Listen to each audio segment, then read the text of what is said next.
Hello guys, this is Vysh from Vysh IAS and we are going to continue the History NCERT series. So class 7th is going on, this is chapter 9, we have one more chapter after this for this class, and this is again an important chapter with respect to prelims.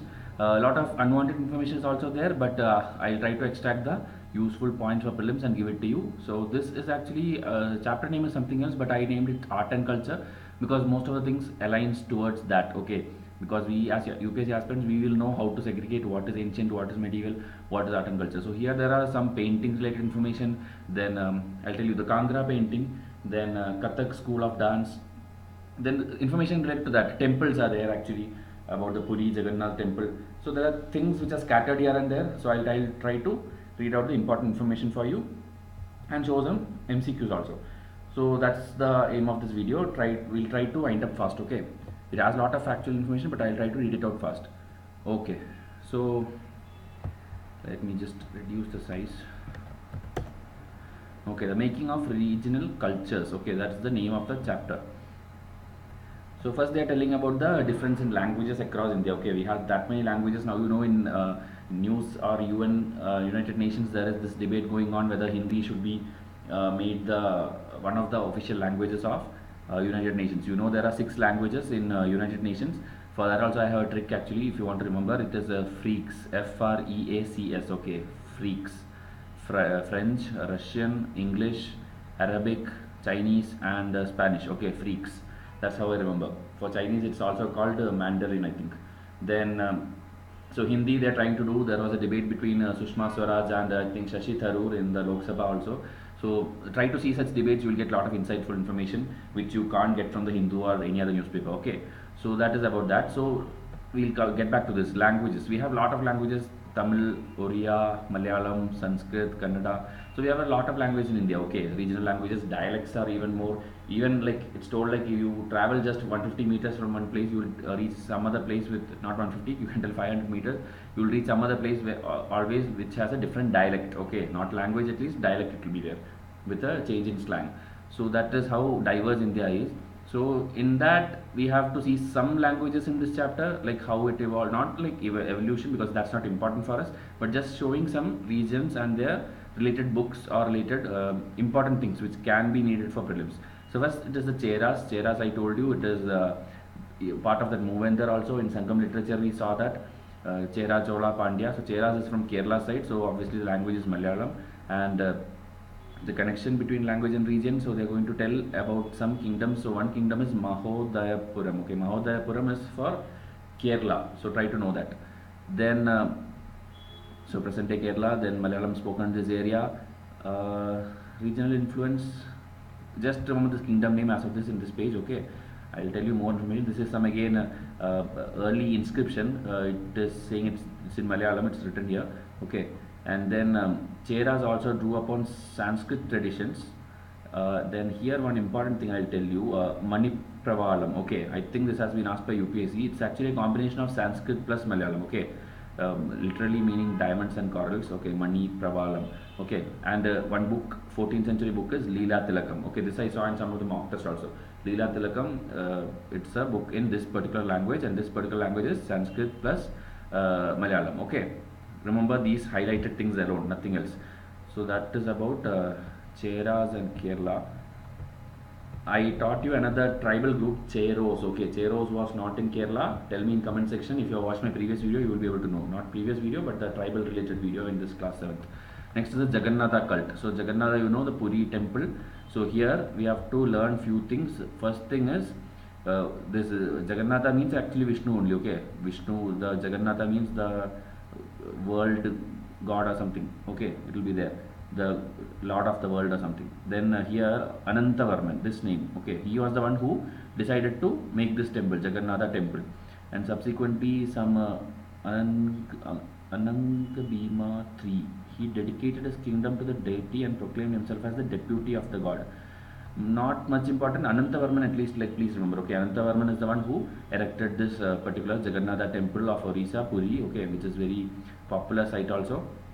Someday try to visit it. So Anangabhima and Anantavarman. So two names we saw. Then see the temple structure also. The Shikhara, we have temple architecture is important for us. Shikhara is there, Amalaka is there, Kalasha is there. These are all different parts. Okay, Garbhagriha, Mandapa, Adhisthana. These are parts which we will do in art and culture specific videos or temple related videos.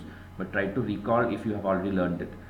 Then all those who conquered Orissa, such as the Mughals, the Marathas, the English East India Company, attempted to gain control over this temple. Okay, they felt that this would make their rule acceptable to the local people. So, same like how Muhammad Ghazni came and raided the Somnath to show his power. Same way, all others who came to invade Orissa, they will take control of this temple because it was a symbol of power. Okay, and they thought local people will also now accept their rule. That was one importance of Jagannath temple of those days. Now Rajputs. So we saw Kerala, we saw Orissa. Now it is about Rajputs. Rajputs, Rajputana, like you know, Rajputra. It's actually okay. The name derived from Rajputra, that is son of the Raja. Okay, and Rajputana is how Britishers referred to them. And then Rajput, like there are a lot of sects within them. Okay, like groups like you can do Chauhans. The Prithviraj Chauhan we have seen Battle of Terrain with Muhammad Ghori and all. Then there is the Sisodias I have told you in the Mewar. Then I think Rathors are there in Marwar. Okay, I'm just trying to recall things which we have done in previous chapters. Okay, it is not here in this chapter, so you should also do that. Rajput, again, it's important because of the Rani Padmini issue in the news. The movie is I think going to release in January 25, and most of the states have already banned it, like Gujarat, Maharashtra and all, and still problems are going on. The illiterate Sena, you can tell, the Karmi Sena, we don't have to care about them. So various Rajput families, Prithviraj, again whatever I told you, okay, lot of names they are giving. Prince Raj Singh of Bikaner. This picture is of Prince Raj Singh of Bikaner. It's mentioned in the left side. Okay. Then loyalty, friendship, Rajput. We don't need anything. Okay, I'm not reading out. This is actually a map of what is actually the states which we are covering in this chapter. The highlighted ones we will be covering here. Okay, Himachal, Uttar Pradesh, Rajasthan, Orissa, Kolkata, and Kerala will be there in the south. Here, women are also depicted as following their heroic husbands in both life and death. They are stories about practice of sati or demolition of widows. So, Rani Padmavati movie you will see, you will understand what is that thing they are going to tell. I think the Johar kind of thing, that women dying if they are being trying to be overpowered or captured. So that kind of things were happening. So these highlighted regions are what we are covering. We have covered 2-3 places. Next is the Kathak. Kathak is the dance. Okay, one of the classical dance of India. We know there are 8 classical dances, and 8 are equally important because out of the 100 questions in prelims, 1 question is going to be for dance. Okay, that has been repeated over I think 10-15 years of UPSC paper you take, there will be questions on dances. Okay, you have to do 10-15 question papers also. Please watch my Road to Mussoorie series. I have explained how you have to proceed your preparation if you are a newcomer to this field, this UPSC preparation thing. So that is about that. And Kathak, you know, Katha, okay, storytelling. So that kind of way it evolved. Originally a caste of storytellers in the temples of North India who embellished their performances with gestures and songs. Okay, the stories they with music and dance, when they evolved it together, it became Kathak, a dance form. Okay, and Radha Krishna. Okay, 90% of the dance forms will have this Radha Krishna thing and or Ram Leela thing. Okay, and only highlighted portions you need to remember. They are not going to ask you an essay on Kathak. So Gharanas, okay, 2 Gharanas you have to remember. One is this Jaipur Gharana and one is this Lucknow Gharana. Okay, Rajasthan and UP. Okay, Jaipur Gharana, Lucknow Gharana is important.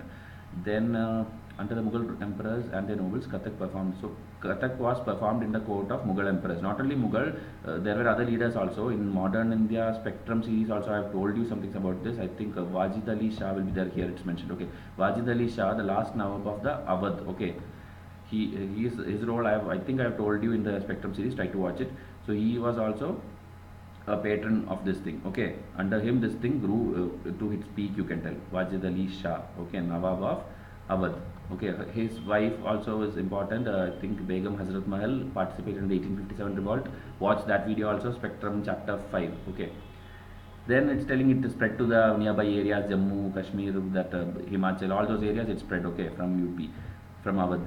So that is about Kathak, 6 classical dances. This box is again telling about the dance forms. Like it's like they're telling, it's confusing how to decide whether a dance is a classical thing or not. Okay, whether it is based on it is connected to any religion or whether it needs lot of years of skills of training. Okay, like this long years of training, or whether it's related to a religious theme. That is what the gist of this whole table is. And they are telling this. Other than that, there are many other small local dance forms. That is folk dances they tell. Folk dance also UPSC tends to ask most of the things. It will be very tough match the following questions. Folk dancers, festivals, uh, or maybe some things, okay, religion specific, tribe specific, they have this habit of asking. Because I tell 100 questions in prelims, what they do is 40 questions will be something which a true aspirant will do it in one round. Okay, when you go from 1 to 100, 40 questions easily you will mark. Then it's the problem of the next 20 questions which you have to make right so that you clear the cutoff. So that 20 you have to pick from the remaining 60. Okay, that 60, always the problem is at least 30 to 40 questions will be questions which we never heard of, or it will be always the options will be controversial. So you will actually, it's not 20 out of 60, you have to make 20 out of 20 right, because the other 40, as I told, it's controversial questions. And it will be these kind of unpredictable, or what we cannot do any technique, elimination method, whatever you do, still you will be stuck with at least two options which you cannot guess, unless you have been like having that much intelligent minds and that much time to by heart each and every festival, each and every tribal thing. Okay, but that is not possible. We know how much ever we cover, UPSC will do this kind of things. Okay, or they'll ask current affairs from 5 years old news and all, maybe some old body, some old summit, or the history of something. Like there was this thing about some Roman statute, something they asked, Club of Rome, they asked recently 2016, and whether African India summit or Asian African summit started in the time of Jawaharlal Nehru. They put statements which we can't find in books. Okay, they are expecting us to study the entire history of certain summits. Okay, or they'll put the theme of some recent summit. Okay, themes and all we are not going to by heart. So that is about the prelims thing. Dance forms, again we'll come back to that. Total 8 dances are there. I think this is an older version, so it's only 5 plus the Kathak it's mentioned. Mohiniyattam is also there. Okay, we should know that Mohiniyattam is there. It's not mentioned here. Okay, dance forms I'll make a separate video just before prelims. I'll surely make. We'll see that. But there are a lot of sources anyway. Okay, from art and culture I know you will be having enough sources. All the coaching materials definitely focus on the 8 dance forms. So here again, next thing which is important is the miniature paintings. Okay, I told you during the time of Mughals we were discussing Akbar, Jahangir, Shah Jahan. This was kind of the golden period of art and architecture for the Mughals, you can tell. Okay, not for the entire Delhi Sultanate, but at least for the Mughals, this was the time. Here again it's mentioned Akbar, Jahangir, Shah Jahan patronized highly skilled painters. Okay, and this miniature painting is also one good concept, because they had this, I think, Faizi, Abul Fazl, these people were chroniclers, and people used to do this lot of book writing, and they'll have pictures. Okay, lot of pictures, and that is miniature pictures. Okay, the original size of the painting will be like what you see now on screen. Okay, only this much, like 10 by 8, 10 by 6 centimeters, only that much will be there. So in that small picture they have to include all this detailing and fine arts. Okay, and even this calligraphy will be there, this Arabic writing, Persian writings. So that much precise it was, and that much good it was. And it will have themes of everything. Okay, like the other Hindu things will have the what to say, that Ram Leela or Krishna Radha thing. Here they will have their court scenes, their battles, their fighting, hunting, everything will be there. Okay, there is no specific theme for these things. Then okay, then again it extended to this. They had this marriage alliance with Rajput, so they had their influence also. This is telling like the spread of it. Okay, themes from mythology, poetry, Mewar, Jodhpur, again all the places they are mentioning. Okay, there is nothing specific thing which you have to remember. Another region that attracted miniature painting was this thing. Okay, next we will see one important thing, Himalayan foothills. Okay, now when it's specific I will highlight like this. Himalayan foothills, that is the Himachal Pradesh region of present day. There is something called the Kangra Valley or something, and Kangra painting will come. Before that, some more details they have given. This painting also you can see Maharana Ram Singh II playing Holi. Okay, it's a Rajput miniature of Kota. Okay, Rajasthan. So Rajput miniature it is. So again, that much information in one small piece of paper. So it is like too many characters they have to draw, too many animals, too many themes, content, everything in one small picture. So here two names, 2-3 terms. Basholi. Okay, Basholi in medieval India context refers to what? It is actually a miniature painting. Okay, bold and intense style of miniature painting. Basholi. Okay, don't confuse with any other term, because there are terms like Baolis and all. I think I taught you in some other chapter. Try to recall what it is. Then here Bhanu Datta's Rasa Manjari. Okay, this again is a popular text painted, that is it is a book kind of thing which has miniature paintings. So Basholi and Bhanu Datta's Rasa Manjari, please remember both of these things. Okay, it is in the Himachal Pradesh region. Now Nadir Shah invaded, 1739 Spectrum textbook. Please watch that video. That time these artists and all actually migrated. Okay, 1739, it is like Aurangzeb is over. Many other leaders came by, and all weak rulers are ruling in Mughal Empire. And this Nadir Shah will come later. Ahmad Shah Abdali will come. These are all Irani Durrani Empire leaders. Okay, the Pakistan, Afghanistan, Iran. From that side, not Pakistan, Afghanistan and Iran. From there, that time invaders came, and these people had to leave the hills. Okay, and settle in the plains. Okay, so here Kangra painting, this is one of the pictures. See the coloring effect or the beauty in which they have done. Okay, how beautifully they have shaded this, the colors, the characters are highlighted or kind of glowing kind of thing. So that is the importance of this Kangra painting. Okay, Pahari paintings also they'll call hill painting. Okay, here it's mentioned Pahari, miniature, Kangra, Krishna Radha and her companion. So this is actually about Kangra painting. I think more details should be there. Yeah, it's here. So by the mid of 18th century, the Kangra artists developed a style which bred the new spirit into miniature painting. The source of inspiration was the Vaishnavite tradition. Okay, you saw that Krishna Radha, right? So Vaishnavite tradition. Now again points, soft colors including cool blue and green. Okay, and lyrical treatment of themes, distinguished Kangra painting. So three statements UPSC can directly pick up from here and form a true or false question. I mean, whether one only, two only, one and two, that kind of statement. Okay, so all these three, please try to remember. Okay, the location, the theme, the colors, and the lyrical treatment. That is the precise way which they did. Okay, content specific. Then again, remember that ordinary women and men painted as well, pots, walls, floor, but problem is that did not survive much. Okay, whatever miniature was there in books and all, it was carefully preserved, and it was there for centuries. Okay, so that's the difference. Both type of things were there, but the preserved ones are this thing. Okay, the other one and all will be affected by maybe nature things and all, the wall paintings. Again, a palm leaf manuscript of the earliest Bengali Ramayana. Okay, Bengali Ramayana they are telling, manuscript is shown here. So actually this next is a closer look. Bengal, a lot of things about Bengal they are going to tell. Bengal is very important. Okay, whichever age you take, whether it's medieval, ancient, modern. The modern also, in lot of things we know, the most of the intelligentsia class, Raja Ram Mohan Roy, the religious reforms, social reforms, Swadeshi movement, partition of Bengal. We have done lot of things about Bengal. So it's important to learn some things about its culture also. Okay, if it's important for UPSC, I'll read, else I'll not read. Okay, so again, linguistic and cultural influence, Mid Valley Ganga. So Chinese travel, Xuanzang, we have seen Huansang starting with H, that is also sometimes referred. Okay, both are the same person, Huansang or Xuanzang, both are same. He came during the time of Harsha Empire. Before this, one person was Fashion. Fashion came during the time of Gupta Empire. Then one more was there, I forgot the name. It starts with I. Okay, I King or something, IQING. Okay, that person is also the three Chinese travelers I have done in one of the chapters. Please try to recall, it's important. So he actually observed that languages related to Sanskrit were in use all over Bengal. Okay, so it's not only Bengali, Sanskrit related languages were also flourishing in that region. Okay, Bengal was ruled by sultans who were independent of the rulers in Delhi. Okay, so they had their own kings, like Wajid Ali Shah was there in Awadh. Bengal had their own kings. Okay, but obviously they'll see Akbar or the Mughal ruler as the supreme power, but they had their own rulers. Okay, we have seen that in Spectrum. Try to see that. Then nucleus of Bengal, Suba. Suba means province I told you, and the governor will be called Subedar. We have seen that.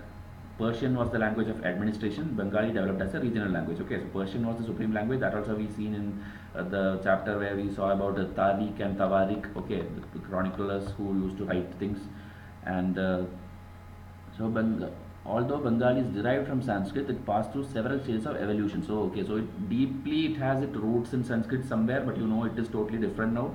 But you should know there was some kind of evolution in which Sanskrit also was included. Okay, also a wide range of non-Sanskrit words. Okay, now I think this is more prevalent. Okay, it's not the other one, not the Sanskrit based. Okay, early Bengali literature may be divided into two categories: one indebted to Sanskrit and the other independent of it. Okay, so one was with Sanskrit, one without Sanskrit. So here the first include translation of the Sanskrit epic. So again one term, Sanskrit epic is Mangala Kavya, literally auspicious poems. Okay, that's the meaning. Mangala Kavya means auspicious poems. That is the literal meaning, dealing with local deities. So if someone asks Mangala Kavya is related to this thing in which language, you have to tell it is Sanskrit. Okay, they put options like Prakrit, Pali, Awadhi, Kannada, whatever they feel, they put in options.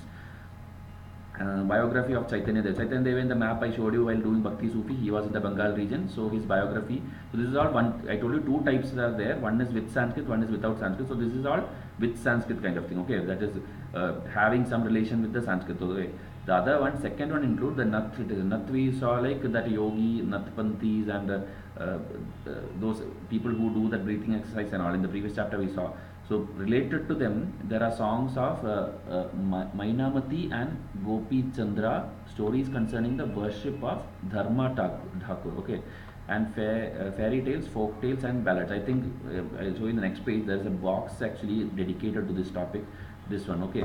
So Mainamati, Gopi Chandra, and Dharma Thakur, the nuts were ascetics who engaged in a variety of yogic practice that we have seen. What is new here? The particular song which was often enacted described how Mainamati, it's actually Queen, encouraged her son Gopi Chandra to adopt the path of asceticism in face of variety of obstacles. So it's again a Queen and son story, the song, which is actually indebted to the non-Sanskrit thing.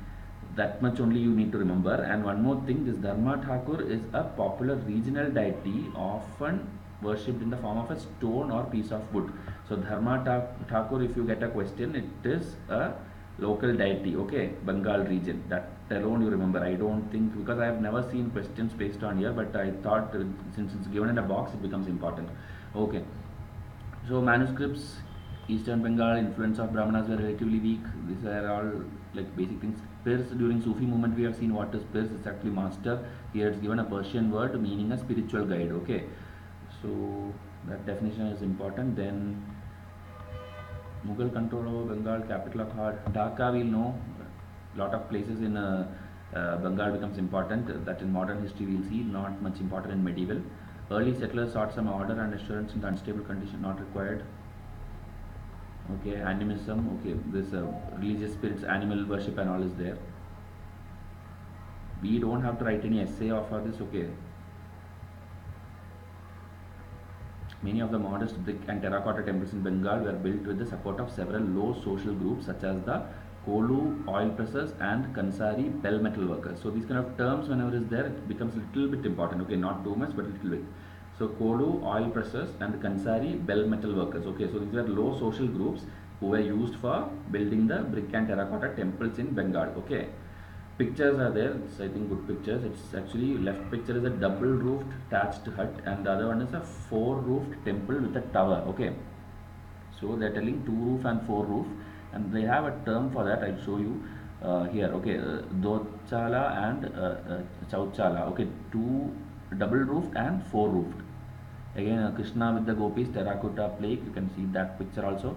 So this detailing is like a unique feature of India. Almost everywhere, south or north or central, east, west, wherever you take, there will be lot of temples and ruins of different dynasties which has these kind of detailing. Okay, I don't know how they did these things in those days without any tools or modern technology.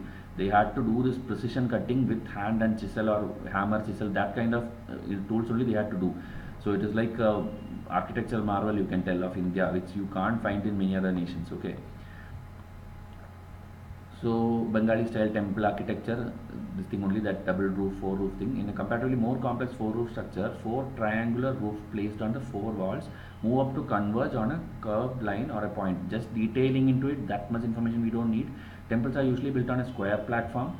The interior was relatively plain, but the outer walls of many temples were decorated with paintings, ornamental tiles or terracotta tablets. Okay, this was once asked in UPSC for the Tamil Nadu temples, like whether they have the what was that, the paintings on the walls. So that was one statement, UPSC statement. So like that, maybe you can remember this, like interior is plain and outer walls have all these kind of decorations, okay.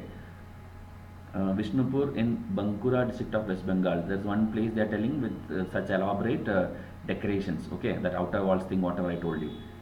Fish as a food, you know, Bengal fish, okay. Bengal also in Kerala, these places are where fish, also in economic survey something I saw this marine fishing and inland fishing concept, okay, last year's, which told about the states which are leading in fish production. I'm telling something out of context. So Gujarat, Kerala and West Bengal were leading in that, okay, whether it's marine fishing or inland fishing. So they 3 will be switching rank 1, rank 2, rank 3 in both of that, okay, just remember that. because of the coastline, obviously. Andhra Pradesh also have it. There are some places and all which is called the shrimp capital, somewhere in Andhra Pradesh. I think Visakhapatnam only. So we'll see that in some other chapter. Okay. So Bengal is a riverine plain which produces plenty of rice and fish. Even now that is kind of staple food for them. Prominent menu for even poor Bengalis. Fishing has always been an important occupation, and Bengali literature contains several references to fish. Okay, so their literature also has, from the olden days itself, this reference to fish. Terracotta plaques on the walls of temple and viharas. You know, vihara and chaitya, I told you when we were doing Buddhism. Vihara is the place where they stay, and the chaityas is the place where they have the shrine, main shrine. Okay, and here if you see this structure, they have that fish in the hand. Okay, so right from the olden days, it is being promoted in their literature. Brahmanas were not allowed to eat non-vegetarian food, that we know, but the popularity of fish in the local diet made the Brahmanical authorities relax this prohibition for the Bengal Brahmins. Okay, so this people do all the time, you know, even our modern day people do this, like vegetarian, non-vegetarian thing. Like some will tell like we can eat egg, some will tell like we can drink milk. That is all not non-veg and all, it's considered veg only. So people relax the strictness when the time proceeds. It's all just show off, it's all based on this. People can eat anything and everything. Okay, that is how human body is designed. Okay, else you won't be given this canine teeth or digestive thing and all. Like if you see the cow and all, they'll be chewing the grass for hours and hours. Why? Because they cannot digest things too fast. Okay, that is how they are designed. So that is why they are herbivorous. Same way humans are designed as omnivorous, they should be eating each and everything. Okay, for that this inclusion, religion and all those concepts are just stories made up by different people, and then it is there passed in generation after generation. Okay, I'm just telling things which I feel right. I don't care what others people tell, but you people also can follow whatever you feel. Okay, so this is just a point from my side. Don't take it into an argument or anything, or don't be offended also. So here one textbook name, that is the closing note of this chapter, the Brihadharma Purana, a 13th century Sanskrit text from Bengal. Okay, Brihadharma Purana. Okay, this is a Bengal text, Sanskrit text, and here it is permitting the local Brahmins to eat certain variety of fish. Okay, this statement if UPSC puts, 90% of you will think like it is false, but because it's mentioned in NCERT, we have to see this thing. Brihadharma Purana allows Brahmins to eat fish. Okay. So hope you will remember this always. Fish being dressed for domestic consumption, terracotta plaque from the Vishalakshi temple. That whatever sculpture I told you, it's some Vishalakshi temple in Arambagh. Okay. So at the same time, what is happening elsewhere? Nation states in Europe, you know, in the World War I, II and all, we'll know this Austria-Hungarian Empire, and small nation states were coming. Okay, Romania. These were all happening. Italy, Germany. Okay. That's all world history. We'll see some other video. Questions, we'll see whether good questions are there. Again, mastery following is always good. So we'll see what it is. Anantavarman was the one who actually that Puri temple, he gave the order. Okay, so Puri temple. Okay. Jagannatha, again it is Puri, it is Orissa. Okay, I don't know which is Orissa, which is Puri, but at least you know the gist of it. Mahodayapuram, we saw that Chera kingdom. Cheras is in Kerala. Leela Tilakam was that Manipravalam. Okay. Kerala, okay, Malayalam plus Sanskrit. Mangala Kavya is literally, we told it is that auspicious poems.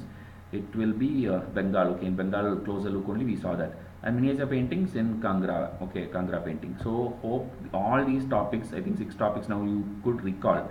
Manipravalam, we know that what is it, major patrons of Kathak, that Waji Ali Nawab or something was there, Nawab Waji Ali Shah. Okay, important architectural features of temples of Bengal. Okay, temple we'll see in some other video again in detail, so don't worry. So hope it helped you. I'll come up with the last chapter for class 7. Today itself we try to finish class 7. We have to start class 8. Okay, so till I come up with next video. Thank you and have a nice day.